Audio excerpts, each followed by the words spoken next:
महाभारत के महायोद्धा कर्ण के 12 अनजाने रहस्य। हमारे YouTube चैनल पूनम सिखवाल पर आप सभी का स्वागत है दोस्तों। अगर आप इस चैनल पर नए हैं तो इस चैनल को सब्सक्राइब जरूर करें। इस चैनल पर आप लोगों के लिए रोचक जानकारी, रहस्यमयी कहानियाँ और धार्मिक कहानियाँ लेकर आते हैं। कहानी को पूरा सुने, बहुत ही रोचक कहानी है दोस्तों। कौरवों की ओर से लड़ने वाले इतिहास के महान योद्धा दानवीर कर्ण का जीवन सदैव रहस्यमय बना रहा। वैसे तो कर्ण को दुर्योधन का परम मित्र माना जाता है, लेकिन उनके चरित्र का वर्णन सदैव इतिहास की महान हस्ती के रूप में किया गया। महाभारत एक ऐसी पौराणिक कथा है जिसके बारे में आपने बहुत कुछ देखा, सुना और पढ़ा होगा। इसके कुछ किरदार ऐसे हैं जिनको आज भी लोग समय समय पर याद करते हैं। उन्हीं में से एक नाम कर्ण है। कर्ण को एक महान योद्धा, दानवीरता, वचन और मित्रता के लिए याद किया जाता है। महाभारत के युद्ध के 17वें दिन इस योद्धा की मृत्यु हुई थी। भगवान परशुराम ने स्वयं कर्ण की श्रेष्ठता को स्वीकार किया था। कर्ण की छवि आज भी भारतीय जनमानस में एक ऐसा महान योद्धा है कि जो जीवन भर प्रतिकूल परिस्थितियों से लड़ता रहा। इस वीडियो में कर्ण के विषय में उन 12 रहस्यों की जानकारी है जिन्हें बहुत कम लोग जानते हैं, इसीलिए वीडियो के अंत तक बने रहें।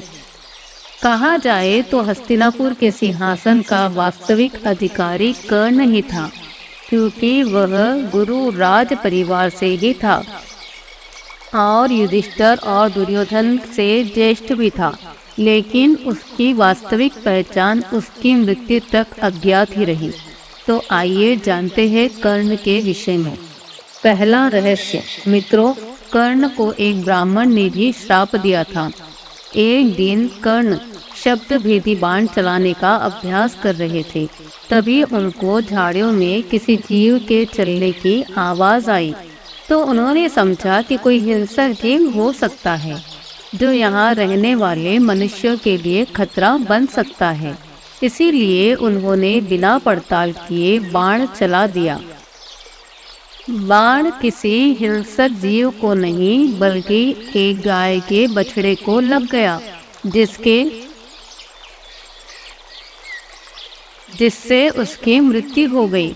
उस बछड़े का मालिक एक ब्राह्मण था जो यह सब देखकर दुखी हो गया और क्रोध में आकर कर्ण को एक श्राप दे दिया। ब्राह्मण ने कर्ण को श्राप देते हुए कहा कि जिस तरह तुमने गाय के बछड़े को मारा है, उसी तरह तुम्हारी भी आश्रय स्थिति में मृत्यु होगी।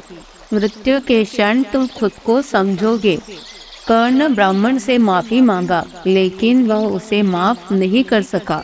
ब्राह्मण कहता है कि अगर माफी चाहिए तो उसे सबसे पहले मेरी गाय के बछड़े को जीवित करना होगा, लेकिन ऐसा करना किसी के बस में नहीं था। दूसरा रहस्य। मित्रों, जब द्रोणाचार्य ने कर्ण को ब्रह्मास्त्र विद्या सिखाने से इनकार कर दिया, तब वो परशुराम के पास पहुंच गए। भगवान परशुराम ने प्रण लिया था कि वे इस विद्या को किसी ब्राह्मण को ही सिखाएंगे, क्योंकि इस विद्या के दुरुपयोग का खतरा बढ़ गया था। कर्ण यह विद्या सीखना चाहता था, तो उसने भगवान परशुराम के पास पहुंचकर खुद को ब्राह्मण का पुत्र बताया और उसने यह विद्या सीखनी शुरू कर दी। एक बार भगवान परशुराम और कर्ण जंगल में अभ्यास कर रहे थे। बहुत देर तक अभ्यास करने के बाद थकान मिटाने के लिए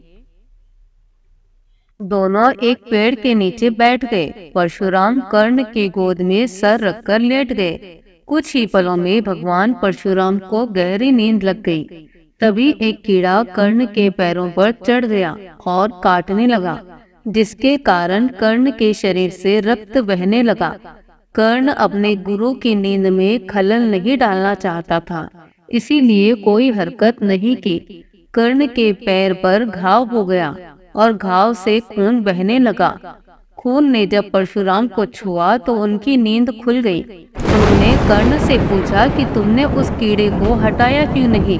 कर्ण ने कहा कि आपकी नींद टूटने का डर था, इसीलिए परशुराम ने कहा कि किसी ब्राह्मण में इतनी सहनशीलता नहीं हो सकती।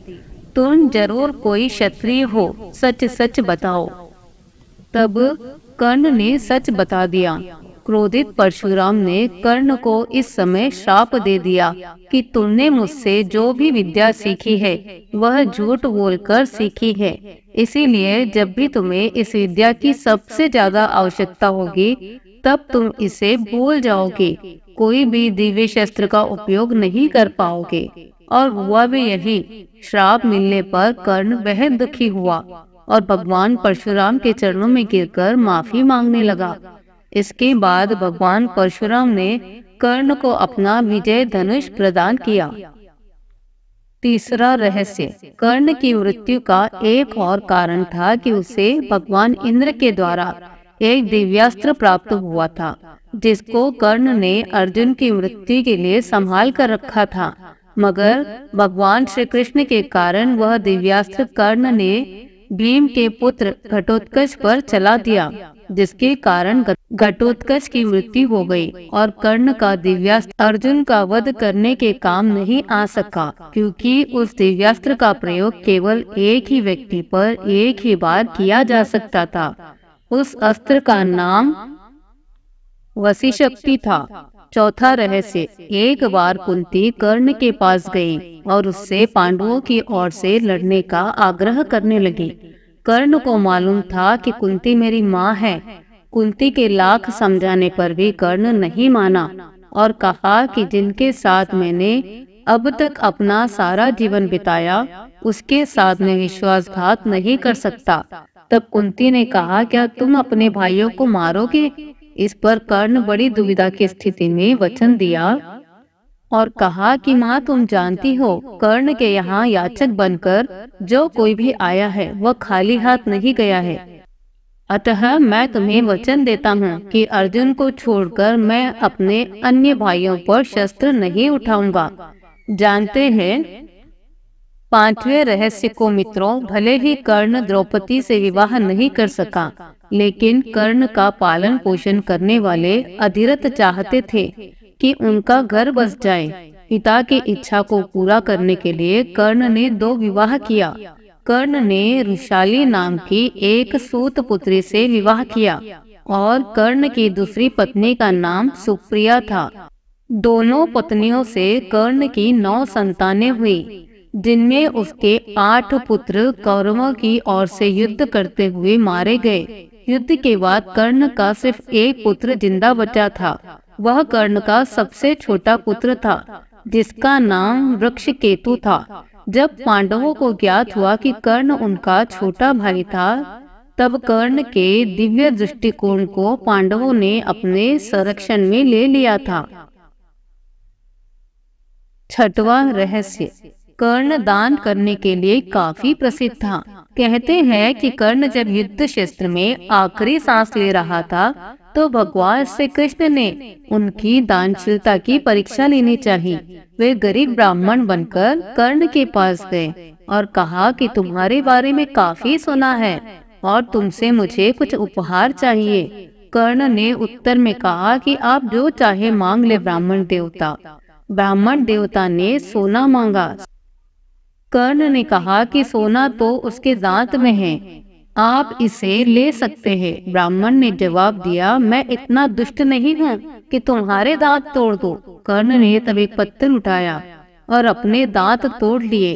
ब्राह्मण ने इसे भी लेने से इनकार करते हुए कहा कि खून से सना हुआ यह सोना मैं नहीं ले सकता।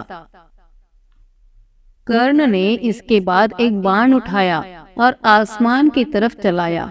इसके बाद बारिश होने लगी और दांत धुल गया। कर्ण की ऐसी दानवीरता देखकर भगवान श्री कृष्ण काफी प्रभावित हुए और भगवान श्री कृष्ण अपने स्थायी रूप में प्रकट हो गए। भगवान श्री कृष्ण ने कर्ण से कहा कि वह उनसे कोई भी वरदान मांग सकते हैं। तब कर्ण ने भगवान श्री कृष्ण से कहा कि निर्धन सूत पुत्र होने के कारण मेरे साथ बहुत से छल हुए हैं, इसीलिए आप अगली बार जब इस धरती पर अवतार लेंगे तो पिछड़ी वर्ग के लोगों के जीवन को सुधारने की कृपा करें।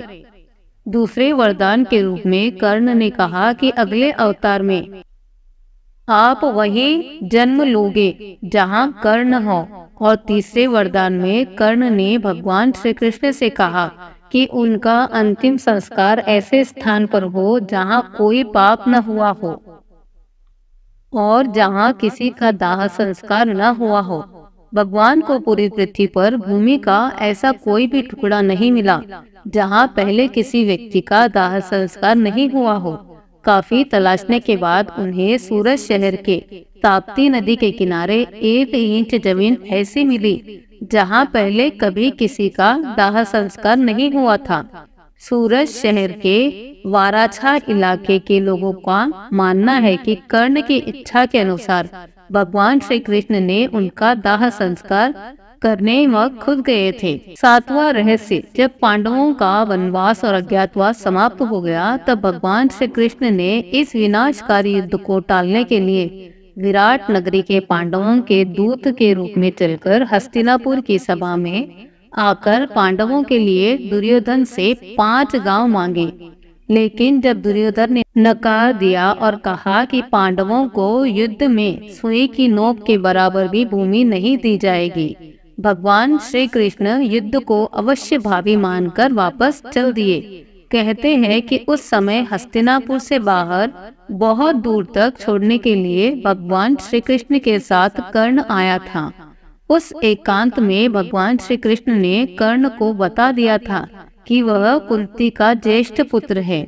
यह सुनकर कर्ण के पैरों के नीचे से जमीन खिसक गई।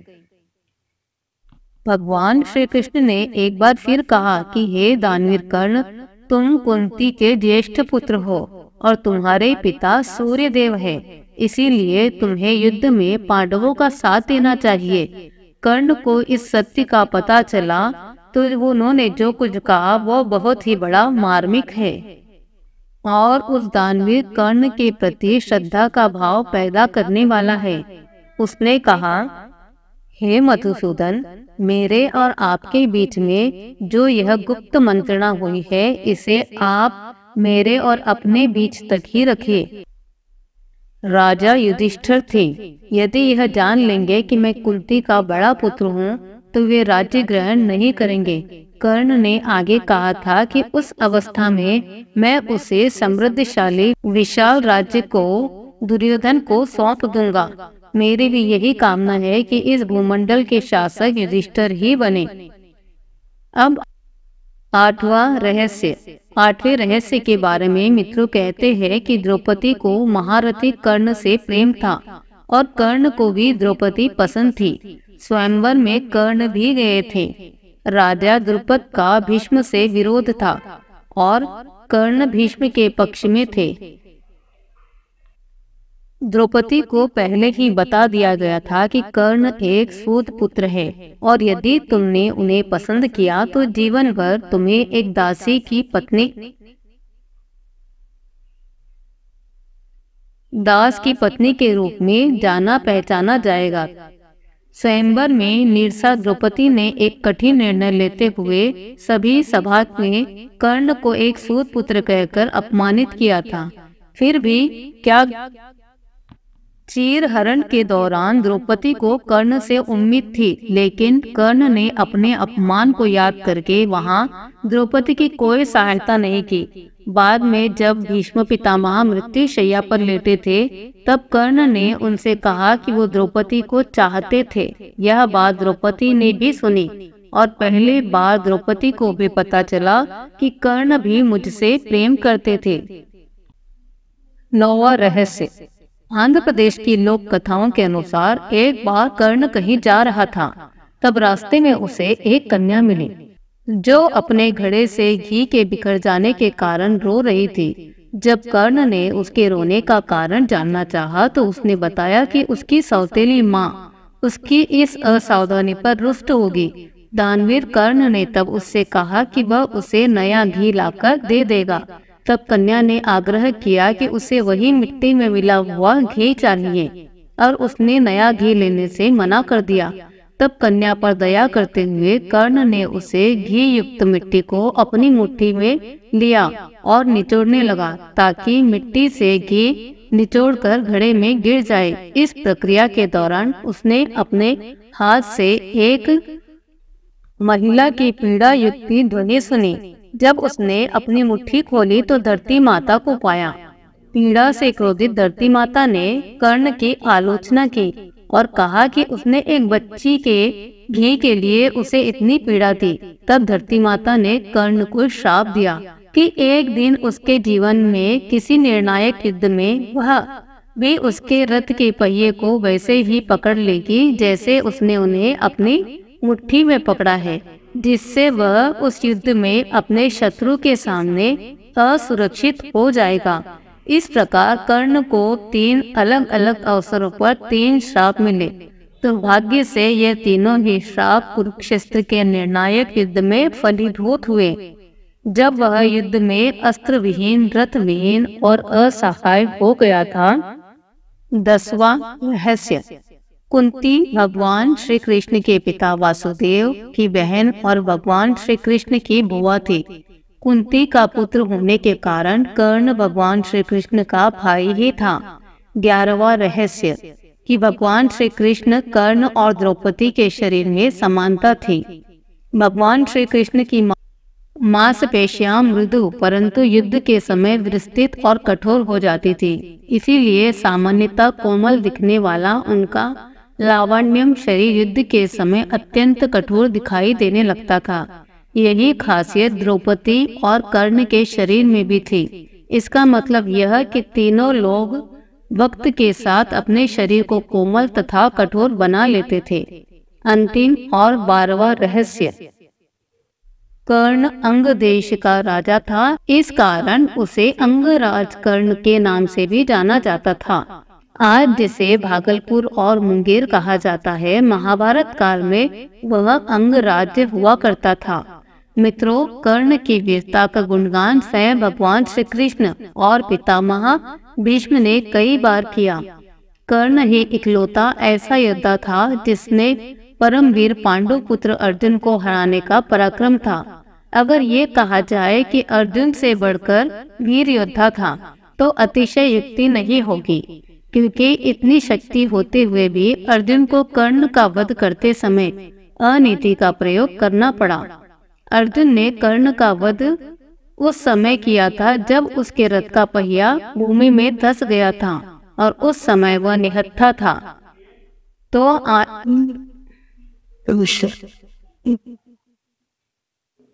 तो यह थे कर्ण के जीवन के 12 रहस्य। मैं उम्मीद करती हूँ कि आपको यह वीडियो पसंद आया होगा और वीडियो के अंत तक बने रहने के लिए आप सभी का तहे दिल से धन्यवाद।